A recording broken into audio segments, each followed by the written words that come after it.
देश में लगातार जातीय हिंसा अपने चरम पर है। सोचिए, याद है झालौर की खबर, राजस्थान की। वहाँ इंदर मेघवाल के घर वालों पर, जिनको मटकी में पानी पीने की वजह से हत्या कर दी गई थी, उस मामले में गवाहों पर और उनके करीबी रिश्तेदारों पर हमला हुआ है। वहीं झारखंड में पल्लवी नाम की एक शेड्यूल कास्ट छात्रा की हत्या कर दी। हत्यारे के आरोपी का नाम है पीयूष तिवारी। वो बीआईटी मेसरा में मैनेजमेंट की छात्रा थी। और वहीं बीएसपी सांसद रामजी गौतम ने इस मुद्दे को संसद में उठाया है। वहीं जालौर के बाद बिहार के कटिहार में जिस तरह से ओबीसी के यादवों की हत्या हुई है, उसको लेकर रोहिणी आचार्य, जो सिंगापुर में रहती हैं, लालू जी की बच्ची हैं, वो उसको मैस्केयर कह रही हैं। तो लगातार जातीय और हिंसा जो है वो अपने सवाब पर है, लेकिन सवाल है कि बोलेगा कौन, करेगा कौन। तो एक एक करके मैं आपको बता रहा हूँ। सोचिए, आज संसद में रामजी गौतम, जो बीएसपी के सांसद हैं, उन्होंने कार्तिक भील की हत्या, जालौर की हत्या का मामला उठाया। उन्होंने कहा कि तमाम राज्यों में, चाहे वो बीजेपी हो या कांग्रेस हो, बहुजन समाज में खासकर शेड्यूल कास्ट पर लगातार हमले हो रहे हैं। सोचिए राजस्थान में क्या हालत है। राजस्थान में जिस इंद्र मेघवाल की हत्या कर दी गई, उनके करीबी 2 लोगों पर वहाँ तलवार से हमला हुआ है। हम तस्वीरें नहीं दिखा सकते हैं क्योंकि रक्त रंजित करने वाला है। तो सवाल है कि आखिर इस तरह के हमलों पर अशोक गहलोत सरकार कार्रवाई क्यों नहीं करती है। और वहाँ लगातार दीवारों पर लिख दिया गया है कि राहुल गांधी गो बैक, जब तक न्याय न मिले, इंद्र मेघवाल हो या कार्तिक भील का मसला हो। वहीं झारखंड की खबर है। झारखंड में पल्लवी नाम की एक शेड्यूल कास्ट छात्रा के साथ, जो कि बीआईटी की छात्रा थी, बीआईटी मेसरा की, पीयूष तिवारी नाम के शख्स ने उनकी हत्या कर दी है। हत्याकार उस पर आरोप लगा है। सवाल है कि वो लोग कहाँ हैं जो हिंदू मुस्लिम पर बोलते हैं। सवाल है कि 3 सांसद, कपिल मिश्रा, निशिकांत दुबे, मनोज तिवारी, ये सब तब गए थे जब हिंदू मुस्लिम का मामला था।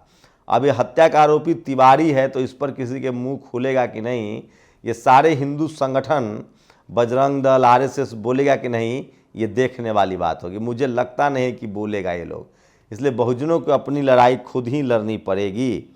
और वहीं कटिहार में सोचिए, कटिहार में नरसंहार हुआ है और लगातार वहाँ, मुझे रंजन यादव के तमाम ट्वीट्स देखिए, वो कह रहे हैं कि वहाँ महतो हो, यादव हो, नदी में कोई मोहन ठाकुर नाम का क्रिमिनल है, नदी में नाव उतारने के लिए 50,000 रुपये लेता है, किसी का नाव कब्जा कर लेता है। भैंस का अगर आप चारा गाह में ले जाएंगे तो वहाँ से टैक्स वसूली होता है। वहीं उसको टीवी अखबार वाले कह रहे हैं कि ये गैंग वॉर है, जबकि ये बात साफ हो चुका है कि जाति विशेष के लोगों ने जाति विशेष के लोगों की चुन चुन कर हत्या की है। पप्पू यादव की माने तो उन्होंने कहा है कि धमकी दे रहे हैं आरोपी जो हैं कि हम 20 लोगों के और विकेट गिराएंगे।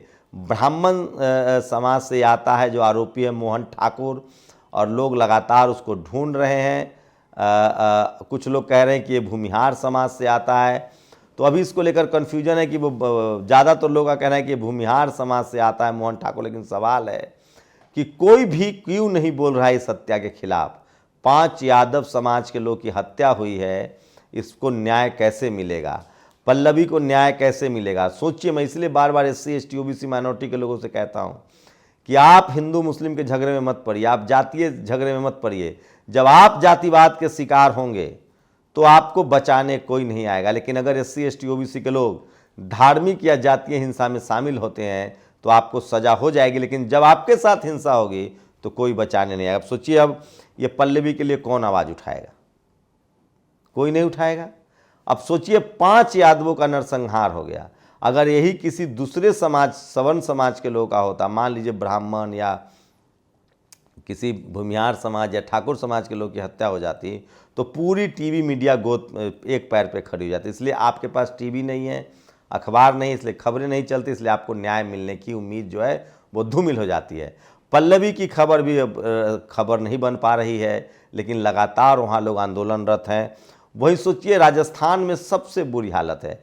अभी कार्तिक भील के लिए आंदोलन चल ही रहा है कि इंदर मेघवाल के मामले में जिस तरह से उनके परिवार पर हमला हुआ है। मैं फिर कह रहा हूँ, राजस्थान में जहाँ जहाँ कांग्रेस बीजेपी, बीजेपी कांग्रेस है, वहाँ वहाँ जातिवाद का गर है। और ये दोनों पार्टियों को जो पॉलिटिकल लीडरशिप है वो इसी तरह से चलती है। बहुजन समाज को एकजुट होकर अपने ऊपर होने वाले जातीय हिंसा को रोकना चाहिए। रंजन यादव के तमाम पोस्ट पढ़िए, वो कटिहार से लिख रहे हैं कि आज भी कैसे वहाँ जातिवाद हावी है और आप महतो हैं, पटेल हैं, कुर्मी हैं, यादव हैं, शेड्यूल कास्ट हैं, ओबीसी हैं, पिछड़ा हैं, आपको जो सो कॉल्ड ऊंची जाति के लोग हैं वो एक गिरोह बनाकर वसूली करते हैं, हत्या करते हैं। 21वीं सदी में भारत में ये चल रहा है। मैं SC ST OBC के लोगों से कहता हूं कि आप किसी भी जातिवाद की लड़ाई में शामिल मत होइए, आप किसी भी तरह के सांप्रदायिक दंगे में शामिल मत होइए, क्योंकि दोनों तरह से शेड्यूल कास्ट के लोग, किसान जाति के लोग जो जातीय दंगे में शामिल है, उनके बच्चों का भी शोषण होता है। पटेल, मराठा, गुर्जर, जाट, यादव, कुर्मी, कोयरी, इस समाज के जो भी लोग अगर इक्का दुक्का कोई जातीय हिंसा में शामिल हैं, जाट, गुर्जर, तो इनके बच्चों का भी शोषण कॉलेज यूनिवर्सिटी में होता है, जब नौकरी मीडिया में होता है, जुडिशरी में होता है, ब्यूरोक्रेसी में होता है, कॉलेज यूनिवर्सिटी में होता है। इसलिए किसी भी तरह के जातीय हिंसा में आप शामिल न हो, क्योंकि आप खुद उस हिंसा के शिकार हैं। दो तरह का जातिवाद देश में चल रहा है। एक तो पावर सेंटर्स में चल रहा है, वहाँ जो मनुवादी, जातिवादी, ब्राह्मणवादी हैं वो सबका शोषण कर रहे हैं, Jat, Gurjar, Patel, Maratha, Kurmi, Koeri, Kushwaha, SC ST OBC का। और ग्रामीण इलाकों में भी दोनों तरह का जातिवाद झेलना पड़ रहा है। तो इस देश के SC ST OBC माइनॉरिटी, किसान जातियों को एकजुट होना चाहिए और हर तरह के जातिवाद, मनुवाद, ब्राह्मणवाद के खिलाफ खड़ा होना चाहिए। और इसलिए मैं कह रहा हूं कि आप तभी तक हिंदू हैं, SC ST OBC के लोग, किसान जातियों के लोग, जब तक आपका वोट लेना है या आपका इस्तेमाल सांप्रदायिक दंगे में करना है। जैसे ही आप अपने संवैधानिक अधिकार के लिए एकजुट होंगे, आपकी जाति सामने आ जाएगी और वो जाति के नाम पर आपको कुछ भी नहीं देना चाहते हैं, आपको सिर्फ फुट सोल्जर बना के रख दिया है। तो सोचिए, BSP के सांसद रामजी गौतम ने इस मामले को संसद में उठाया, बाकी लोग चुप हैं। और सोचिए कि किस तरह से BIT मेसरा की छात्रा पल्लवी की हत्या कर दी जाती है।